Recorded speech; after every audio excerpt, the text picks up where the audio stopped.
So anyway, please welcome Chris Peachin. Good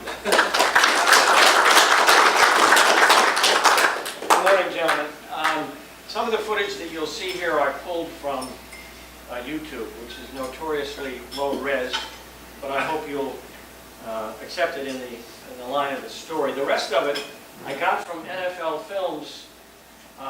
It's actually footage that I shot, and in terms of marketing, NFL Films is one of the greatest marketing stories we've had, and they charged me a lot for footage I already shot as a cameraman for them. And if you want anything from NFL coverage, whether it's network or cable or anything else, you must go through NFL Films. That was the great marketing deal that he made.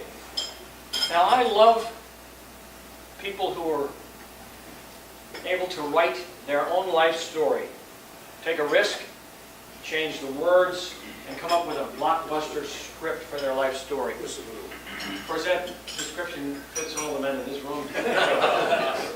But I want to talk about Ed and Steve Sable, a father and son team that I knew, and they wrote a blockbuster story that I was a part of their first act. The Super Bowl had 111 million people watch it, but the NFL in the old days was struggling. The Philadelphia Eagles, like so many other teams, were fighting for ticket dollars with other sports. In fact, the Eagles shared the ancient Connie Mack Stadium with the Phillies, 39,000 seats, while they played, and I lived 30 miles from Philadelphia in Wilmington, Delaware. When the Eagles began to grow up, they went into the stadium of the University of Pennsylvania called Franklin Field, also ancient, but it had 70,000 seats. And my father, Ed Peachin, took me to a lot of those games.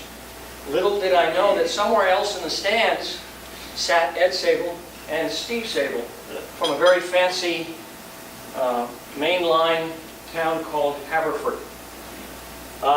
Ed Sable was bigger than life. When he was in high school, he had an international 100-yard freestyle record.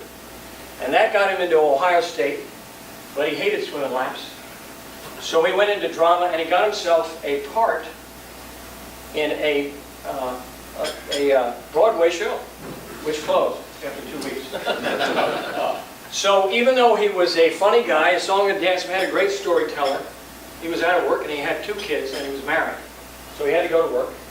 And he worked for his father-in-law selling top coats. He says it's the worst 20 years of his life, so I go to the dentist every day.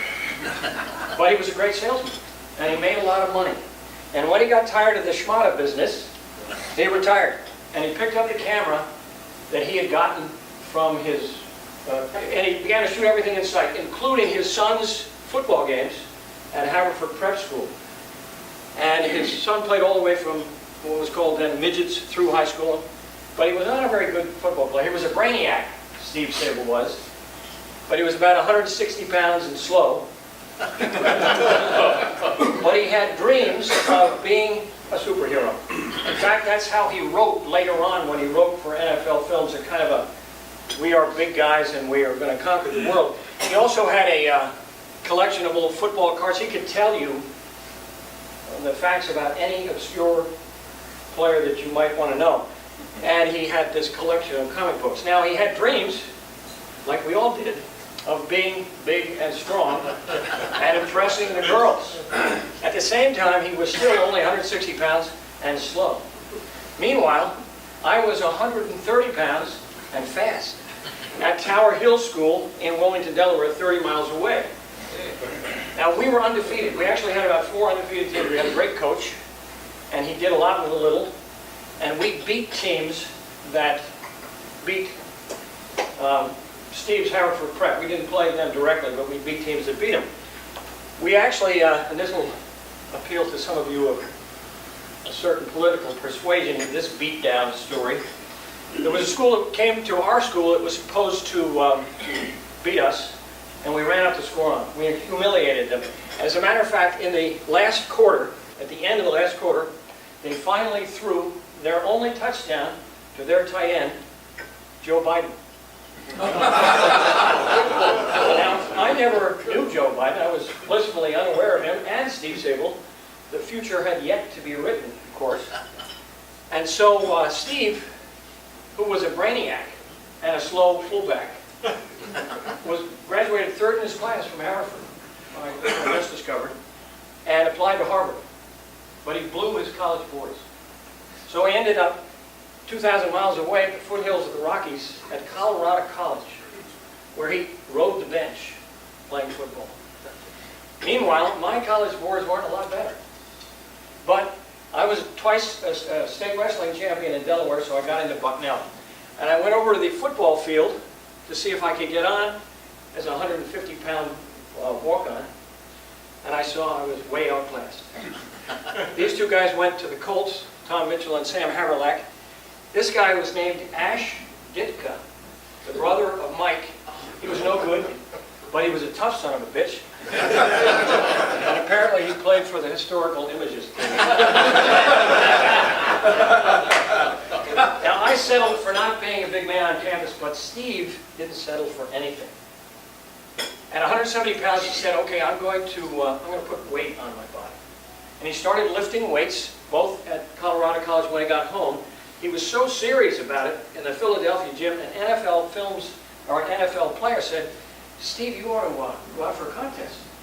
So he did. And at 210 pounds, he became Mr. Philadelphia.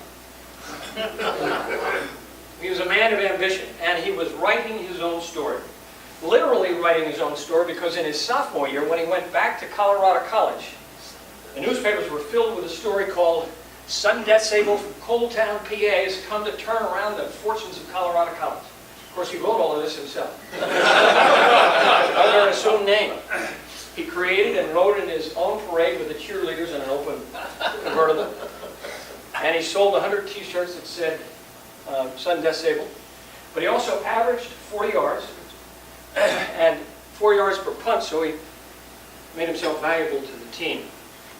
While he was writing his own story, so was his father. His father created a film company, having all this home movie footage, called Blair Films, named after his daughter who was in the fashion industry. But he was not interested in fashion, he was interested in football. This is a group of thugs. Well, the headquarters of the NFL was in Philadelphia at the time. In the middle was Burt Bell, the commissioner. Remember that? And Ed Sabol just found out the watering holes and schmoozed these guys because he wanted the rights to the 1962 NFL championship. In town at the time was another company that had won the rights to the championships previously, but they shot it with that high camera, black and white, bunch of guys running around the field looking like ants, a tinny announcer. It was the old school newsreel type thing.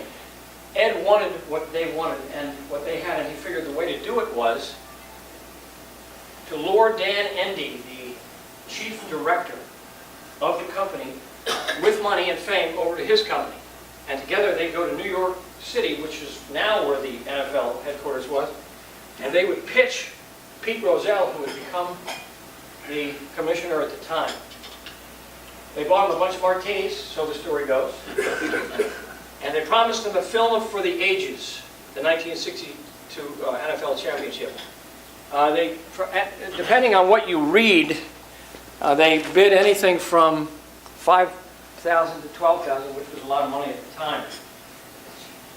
And they got the rights. Now, I'm going to read from a 1967 Sports Illustrated article by Tom Brody, who interviewed Ed that year, 5 years after this. Ed probably dictated the story to him. He was a good storyteller. He said, Sabol had wonderful ideas, all right, but what he had, in fact, was no photographers, no cameras. He eventually got them from that company that he'd stolen Endy from. No sponsors, precious little capital, and only the vaguest notion of how to get into Yankee Stadium, where the Giants would play the Packers. It's a cold day in New York, a temperature of 20 degrees under fairly sunny skies, And there's a strong northwest wind at 25 to 30 miles per hour sweeping over the triple-deck stands and swirling inside the stadium. From that, if the weather was bad for the players, it was murder on Sable's cameramen. They froze, the cameras froze, and the film broke. The elaborate walkie-talkie communication system between the director and the cameraman didn't work. Sable started bonfires in a dugout to thaw out the cameras and the cameramen as they froze.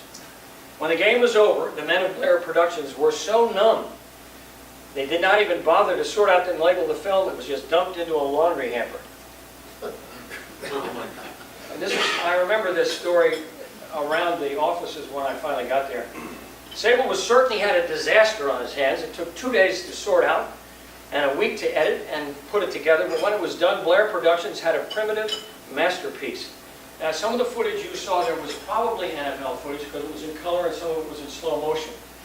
But I'm not sure because I didn't buy that particular footage from NFL Films.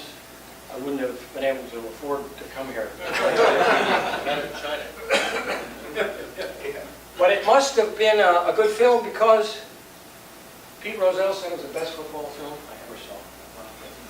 So what he did is, what Ed Sable did is he said, I want next year's championship too, and he got it for 17 grand, but he saw this was going to be an annual markup. So he went to Pete and he said, Pete, it's time for the NFL to go into the film business. You buy us out, then make your own championship films. You can do weekly, regular season stuff. And it was Sable's best move. NFL Films was launched, but it was going to produce now weekly highlights and year-end highlight films, so it needed more talent to come aboard. Now, Steve would come home from Colorado College on his days off, his breaks, and he would learn from the old pros on the staff how to shoot camera. And he got a chance to do that, but most young men, from say the years of 1964 through 70, were either fighting in Vietnam or trying to stay out. Now, I had two fraternity brothers that went off with political stars in their eyes, patriotic stars in their eyes, and never came back. I didn't want to go. Steve stayed at Colorado College for 6 years. I don't know how he did it. But maybe his dad had some influence, but he stayed there for 6 years. NFL ball players tended to get a bye. There were some that had fought. But I graduated from Bucknell in 4 years. But I couldn't get a job because employers didn't want to hire me unless I had already been drafted or served, because I could have been drafted after they got me. So I bolted for USC. And I spent a semester in the communications department, but the Army followed me. I went right back to the University of Pennsylvania, where I spent a year and a half in their master's program, getting straight A's, trying to stay in school, but the Army gave me an induction order. And at the very last minute, people from Wilmington, Delaware got me into the Delaware Air National Guard. I spent 6 months of training, and then I was obliged only on weekends so I could get a job. I got a job in Philadelphia with a TV station, and I learned how to write. But when I tried to shoot camera, I ran into union problems. We were talking about that a little earlier today. I heard about NFL Films that was growing, and once again from the article, Ed Sable's requirements were odd, to say the least. Experience? Not necessary. Maturity? Not wanted. That fit me particularly well at the time. Education? Who needs it? Sable had but one prerequisite. The prospective employee must be insane about football. They'll get their experience soon enough, and then we'll give you great films. Well, I got word of this policy, and I called NFL Films. They said, come on over. Now I had to prepare my interview, which was a week away, and I wasn't insane about football. But I was playing rugby. In fact, I played rugby on a polo field a half mile from Steve's Haverford Prep Center. And I got a smack in the head, and so I got a shiner, and I thought that would give me enough credibility to get to this interview. Well, it wasn't enough credibility, but Ed Sable saw right through me, and he said, I hear you write films. Are you a film editor? And I A bald-faced lie. I said, yes, sir. And he said, are you a film cameraman? Another lie. Yes, sir. Well, he saw through me, and when he asked me about football, I just pulled out some Eagles stories. And for some reason, he saw he could probably pay me a paltry sum. And even though I was full of shit, he must have liked me. So he hired me, and I walked into a rushing river. Every Sunday, cameramen all over the country would put their raw stock on airplanes to send them to Washington, D.C. that had a big lab.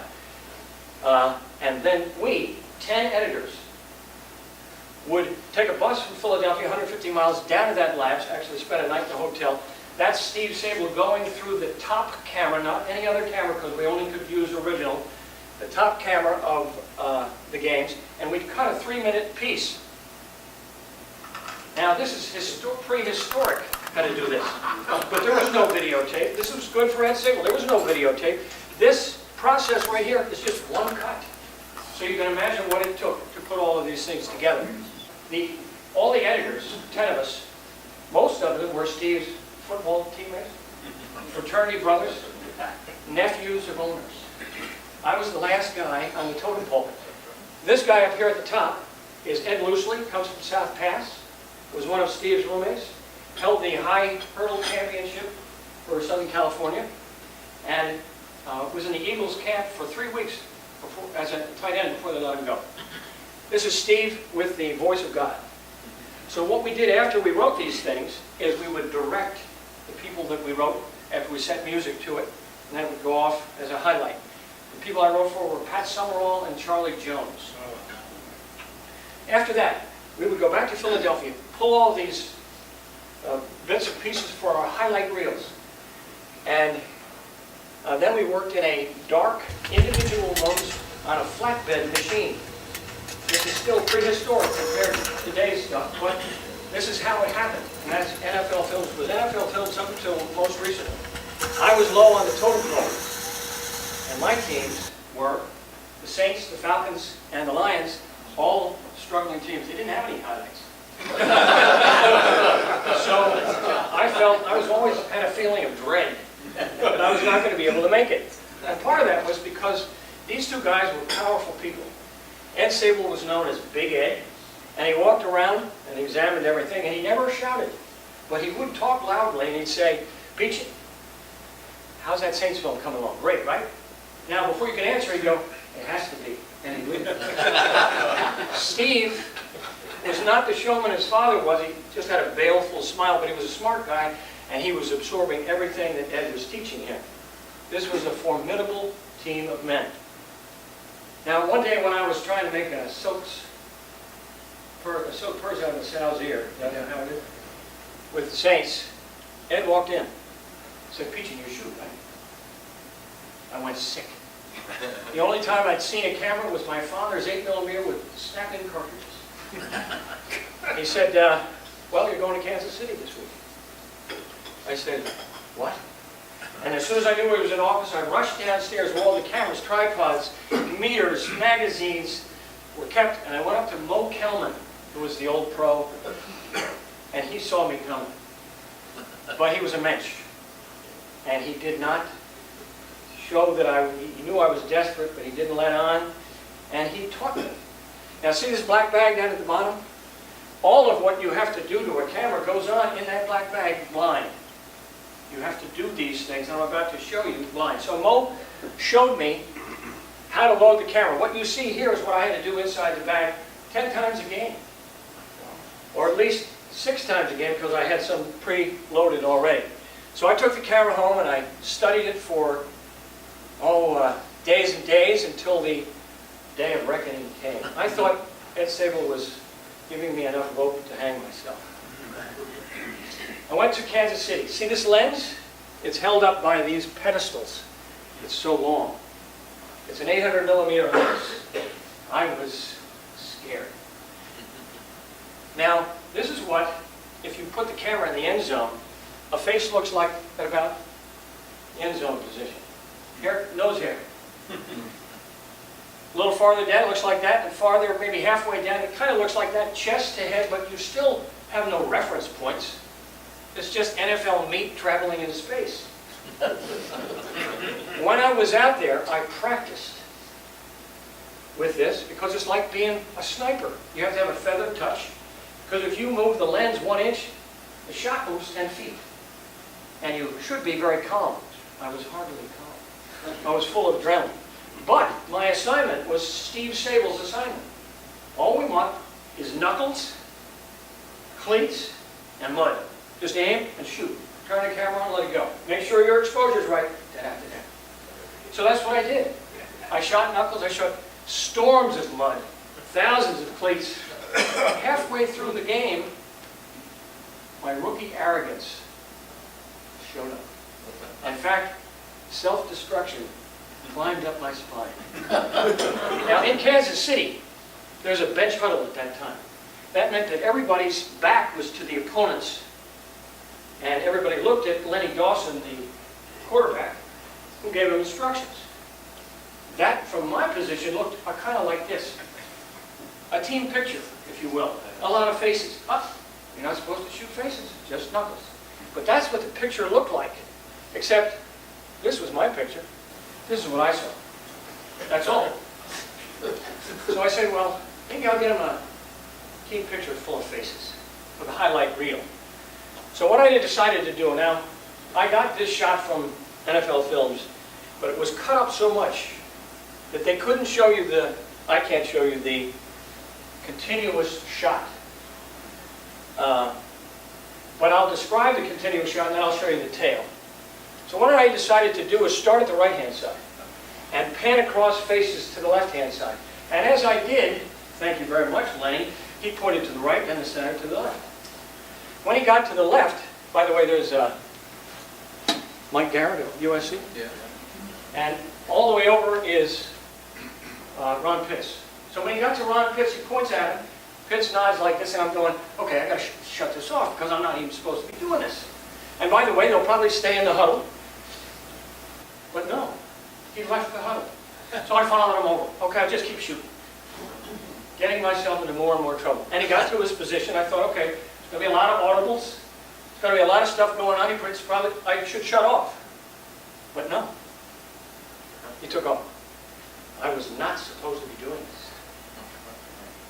I heard the crowd screaming. Of course, I couldn't see anything. Where was he in the field? I couldn't tell. Catches the ball. Is that a touchdown? Who knows? You get no reference. The ref came into the picture. Saved your ass. I would save my ass. Now, if you think Hank Stram was happy, you know I was. But I didn't say anything. I didn't say anything to anybody for a couple of days until this was processed in the lab. I could have overexposed it. I didn't know, but I was excited.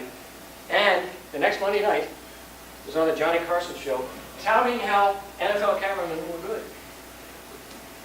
My stock in the company went like that. And they assigned me the ground camera, which is one of the most difficult. You travel up and down that field for 2.5 hours. You've got to be fit.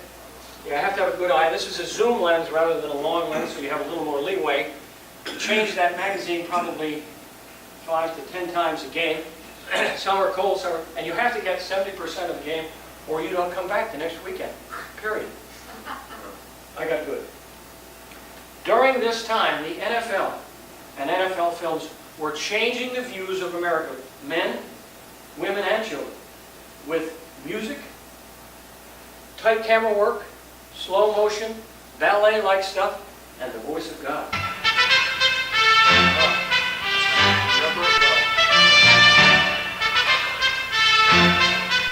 Defying the elements, the odds, and the tough steel of defense, the Raiders stormed goalward. In historic Philadelphia, the Raiders rang the bell on defense and offense to give Coach Sutton his 80th win He became and national. capture their 9th There was division nobody, in my championship opinion, in 10 years, before him or after him like him. 26-7. The NFL, nevertheless, needed to do something more in order to become a production company. They needed to mic some famous coach or owner or player, and they couldn't get it done. Finally, after trying and trying and trying, they got Hank Stram.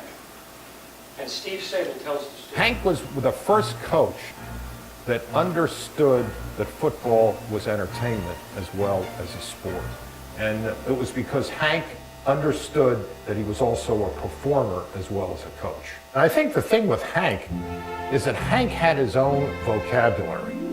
And if you were around Hank long enough, you understood, like he always referred to his players as rats. Hey, rats. And when we first heard that, we thought that was derogatory, but it wasn't. I mean, it was a term of endearment. My father was Big Smush, and I was Little Smush. But when we mic'd him for the Super Bowl, that was Super Bowl IV, when the Chiefs played the Vikings. The Vikings were 13-point favorites, so we knew right away we got to get Hank to wear a mic. Hank had the whole top half of the Sonesta Hotel. Hank's sitting there, he's watching a college game, and my dad and I go up there, and my dad says, "We'd love to mic you for the Super Bowl." And Hank, who often referred to himself in the third person, you know, the mentor, he says, "Well, Smush, the mentor will agree to wear a microphone for the Super Bowl, but some coin of the realm is going to have to change hands." And my father looked at me and what the hell, what, a coin of the realm? What does that mean? Hank goes, "Some dead president, Smush. Something I can fold up and put in my pocket." We didn't expect that. And my dad says, "Oh, well, Hank, $250? And Hank says, "That won't even pay for the mentor's dry cleaning bills." So we got up to $500, and Hank agreed to wear the mic. We picked Hank because as filmmakers, we knew that win or lose, that he was going to be great. How in the world can all six of you miss a play like that? All six of you miss a play. Now, over veteran cameraman, I got the job to shoot the long lens across the field to see Hank on the other side. Next to him was another camera crew with a handheld camera. The cameraman himself was a guy named Skip Nelson, who'd come from the Midwest, and Hank was comfortable with him. And so he stood on the sidelines. This is some of my early game footage before it all started. I got his wig pretty well. That's right. Now, this guy is a guy named Jack Newman, and he was responsible for the mic. You can see the AFL here. Had he worn NFL films, he'd have been kicked out by the Chiefs, because this was still before the merger was complete. This was really not a Super Bowl, but it was before the merger was complete. Now, during the game, my footage kind of looked like this. I had to shoot through players to find Stram. And what I often found, instead of Stram, was Skip shooting back at me. And so there were moments in this that did work, and some moments that didn't work. I don't think I had earphones on, and I know that I was just watching a man moving his lips. I never saw the 1970 Super Bowl, but it all worked out. Make sure you mic it right. Oh, you lost your place. Measure it. Take the chains out there. Oh, they didn't make it. My God, they made that by an inch. He definitely gave an extra foot. Bad. Very bad. Yes, sir. Thank you very much. Leonard, he can't cover that thing, Lenny. Throw it any time. That pitch on the outside. That's a good time to throw it right there, you see. They put on such an ass whipping on the Vikings that people then realized there is parity. It was 23-7, but the Chiefs outthought them, out-hit them, and the Vikings came into that game, you know, the Purple People Eaters, Jim Marshall, Carl Eller, Joe Cap, real physical team, and the Chiefs just pounded them. I mean, just whipped them, mentally and physically. Okay, let's do a job. Hey, these guys can't move the ball against us. Let's do the job on it, babies. Come on. Watch a play-action pass. Play-action pass. And make sure you keep them in that pocket. They didn't know where to go. Yeah, Kosulki was running around there like it was a Chinese fire drill. 65 toss power trap. That might pop wide open, Rats. Running play coming to Garrett on a trap. Touchdown! Garrett scores for the ball. Was it there, boys? Was that there, Rats? Nice going, baby. Yeah! The mentor. 65 toss power trap. Yeah! Yeah! I tell you that. It was like having Henny Youngman coach a team to the Super Bowl. The film itself, to this day, is still the most popular Super Bowl film that we've ever made, and it's Come all on, Lenny. because of Hank Pump it Strand. in there, baby. Just keep matriculating the ball down the field, boys. I was very proud of being part of this, which you see almost every year, and my camera skills were keeping me afloat in NFL films, but I was having real trouble finding good footage for the Saints, and I was having trouble making deadlines, and the NFL Films offered me a job, Peter, of the head of the graphics department.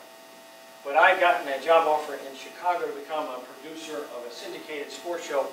So I went to Chicago, where Soldier Field resembles nothing like the Superbox Soldier Field now, except that it was cold. And NFL used me on Sundays, except in Dallas, Cincinnati, Green Bay on occasion. And I got a chance to film one of the greats on his last legs, Dick Butkus. And the NCAA used me on Saturdays, so while doing the job as a producer on Saturdays and Sundays, I also worked. It was a great time to be a bachelor, I got to tell you. Rich and varied. But I also created a company that still exists in Chicago called Luminaire. It's been through several ownerships, but it's still a production company there. And the NFL got so big, they had to move across the street across the river from Philadelphia into New Jersey to keep all of their archives and run all of their shows. While they moved there, I moved to Hollywood as the supervising producer of a new kind of television, a reality TV.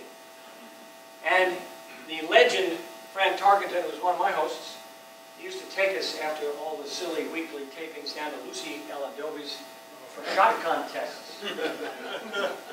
He won almost all the time.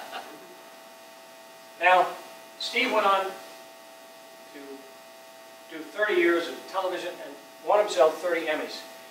If you need footage, like I said, from anything NFL, you've got to go there.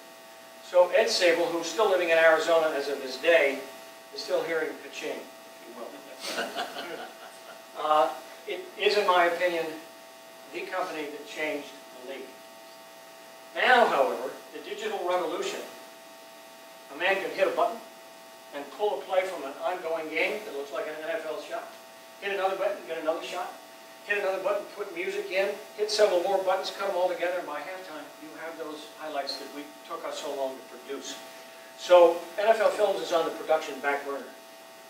In 2011, Ed Sable was admitted into the NFL Hall of Fame at age 95, and he was not an owner, not a player, he was not a coach, he was a top coach salesman with a business vision, and a good one. This was bittersweet because his son accompanied him, and he had been diagnosed with an inoperable brain tumor. You can see attempts on the side of his skull, I'm sure. This was very bittersweet. Several months later, Steve died. And he was just short of his 70th birthday. So I poured a bunch of Jack Daniels into a plastic cup, and I took my NFL Films jacket, and I went out to the Studio City Park near me, sat in a stand, lit up a cigar, and toasted NFL Films. Thank you, guys.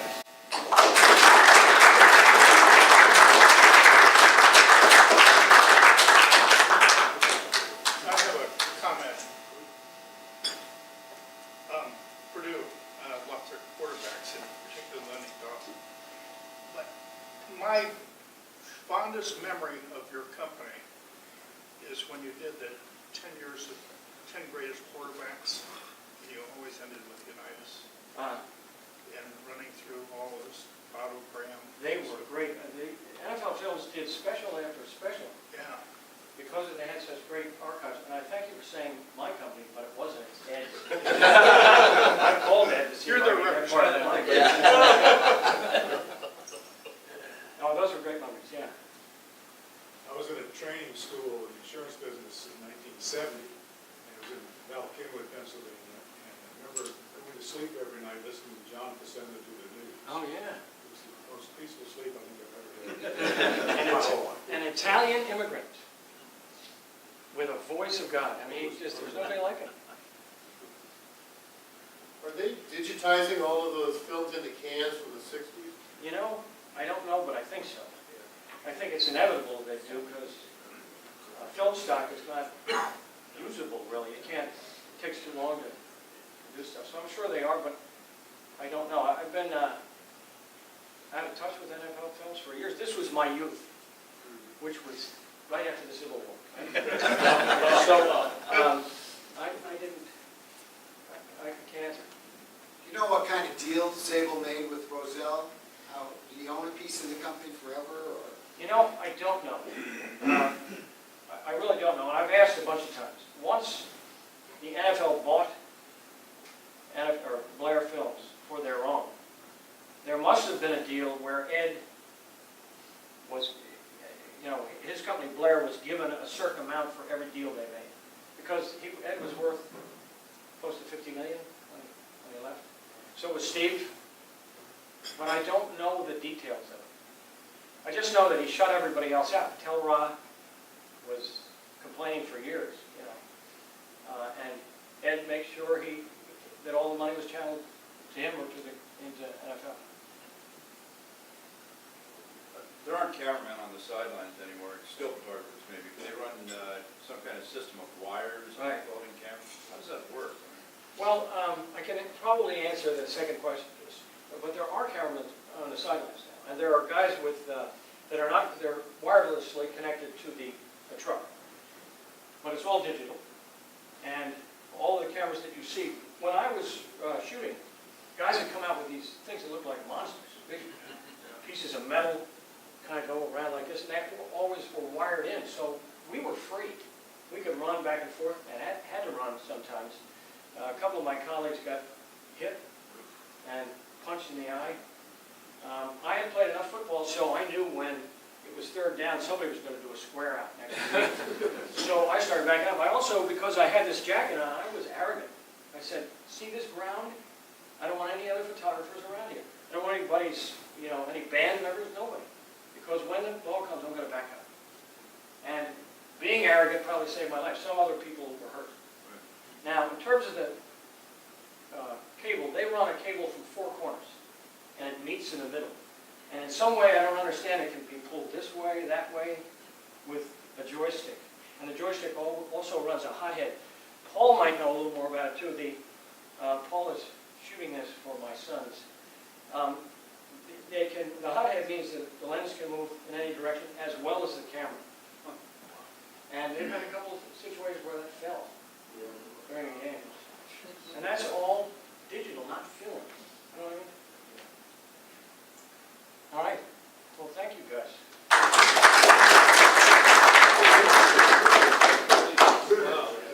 Outstanding. Really, really enjoyed it. I appreciate you guys. Chris, thank you. Steve, thank you and your fellow members for joining us today. We hope to see you again around town, and obviously next year at the California Club.